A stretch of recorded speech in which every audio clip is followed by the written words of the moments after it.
এই সূর্যকে মহান আল্লাহ তাআলা বলেছিলেন, সূর্য তুমি এখনই ডুবে যেও না, আমার হাবিব এখনও আসরের নামাজ আদায় করতে পারেনি। সেই বাচ্চার জন্ম হলো যার কাছে হজরত জিব্রাইল আলাইহিসসালাম সর্বমোট 26,000 বার এসেছিলেন। রাত্রি বাড়ছিল। হঠাৎ মা আমিনা তার পেটে ব্যথা অনুভব করলেন। মা আমিনা বুঝতে পারলেন হয়তো তার বাচ্চার জন্ম হতে চলেছে। আমিনা তার শ্বশুর আব্দুল মুত্তালিবকে এই খবর দিলেন। আব্দুল মুত্তালিব সঙ্গে সঙ্গে একজন দাই, যার নাম ছিল শেফা, তাকে পাঠিয়ে দিলেন আমিনার ঘরে এবং তিনি শেফাকে বললেন, আজ রাত্রে তুমি আমিনার সঙ্গেই থাকবে, কারণ আজ আমার নাতির জন্ম হতে চলেছে। মা আমিনা বলেন, যেদিন আমার বাচ্চার জন্ম হবে সেদিন আমাদের অবস্থা এমন ছিল, আমার ঘরে কুপি জ্বালানোর মতো পয়সা ছিল না। প্রিয় দর্শক, আমাদের নবী হজরত মুহাম্মদ সাল্লাল্লাহু আলাইহি সাল্লাম এমন দারিদ্রতার মাঝেই জন্মগ্রহণ করেন। সেদিন রাত্রে আব্দুল মুত্তালিব এবং তার বাকি পুত্ররা মা আমিনার ঘরের বাইরেই অপেক্ষায় ছিলেন, যেন কোনো বিপদ হলে তারা সঙ্গে সঙ্গে আমিনার চিকিৎসার ব্যবস্থা করতে পারেন। এইভাবেই তারা সারারাত্রি জেগে বাইরে অপেক্ষা করছিলেন। এক সময় রাত আরও গভীর হলো, চাঁদটাও ডুবে গেল। মা আমিনা তার পেটে আবারও হালকা একটু ব্যথা অনুভব করলেন। আমিনা বুঝতে পারলেন এবার তার বাচ্চার জন্ম হতে চলেছে। তিনি দাই শেফাকে ডাক দিলেন এবং বললেন, তার পেটে ব্যথা হচ্ছে। বাচ্চার জন্ম হতে প্রায় 1 ঘন্টা লেগে যায়। আর ঠিক ভোরের সময় আমাদের প্রিয় নবী হজরত মুহাম্মদ সাল্লাল্লাহু আলাইহি সাল্লাম এই দুনিয়াতে আগমন করলেন। রাসূলুল্লাহ সাল্লাল্লাহু আলাইহি সাল্লামের জন্মের সময় 3টি আশ্চর্য ঘটনা ঘটে যায়, যেগুলো দেখে দাই শেফাও অনেক অবাক হয়ে যায়।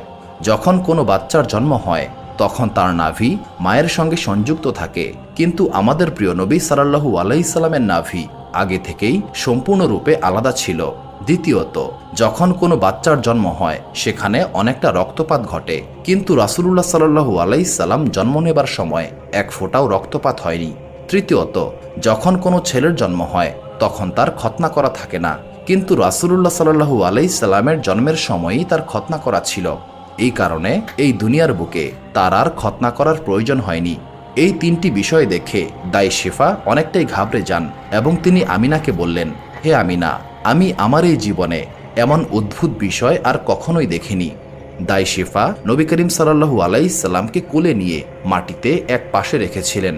ঠিক তখনই রাসূলুল্লাহ সাল্লাল্লাহু আলাইহি সাল্লাম তার ছোট্ট শরীরটাকে উল্টিয়ে সিজদায় চলে যান। এই দৃশ্য দেখে মা আমিনা অনেক অবাক হয়ে যান। কিছুক্ষণ পর তিনি আবার সোজা হয়ে যান এবং আসমানের দিকে তার একটি আঙ্গুল তাক করেছিলেন, যেন তিনি সাক্ষী দিচ্ছেন মহান আল্লাহ তাআলা এক এবং অদ্বিতীয়, তার কোনো শরিক নেই। মা আমিনা আরও বলেন, আমি আমার ছোট্ট সন্তানকে কোলে নেই, ঠিক তখনই আমি দেখতে পাই আসমানের সমস্ত তারা যেন নিচে নেমে এসেছে। হঠাৎ এক টুকরো মেঘ আমার ঘরে চলে আসে এবং সেই মেঘের ছায়ায় আমার বাচ্চা গায়েব হয়ে যায় এবং গায়েবী আওয়াজ শুনতে পাই। কেউ একজন বলছে, হে জিব্রাইল, এই বাচ্চাকে নিয়ে সমগ্র দুনিয়া ঘুরে এসো। একে ইউসুফ আলাইহিসসালামের মতো সৌন্দর্য দাও, হজরত আয়ুব আলাইহিসসালামের মতো ধৈর্য দাও, ইব্রাহিম আলাইহিসসালামের মতো বন্ধুত্ব দাও, দাউদ আলাইহিসসালামের মতো মিষ্টি কণ্ঠ দাও। এরপর মা আমিনা বলেন, কিছুক্ষণ পর সেই মেঘের টুকরা চলে যায় এবং আমি দেখতে পাই আমার বাচ্চা আমার কোলেই রয়েছে। সকাল হয়ে এলো। দাই শেফা ঘরের বাইরে এসে আব্দুল মুত্তালিবকে খুশির সংবাদ দিলেন।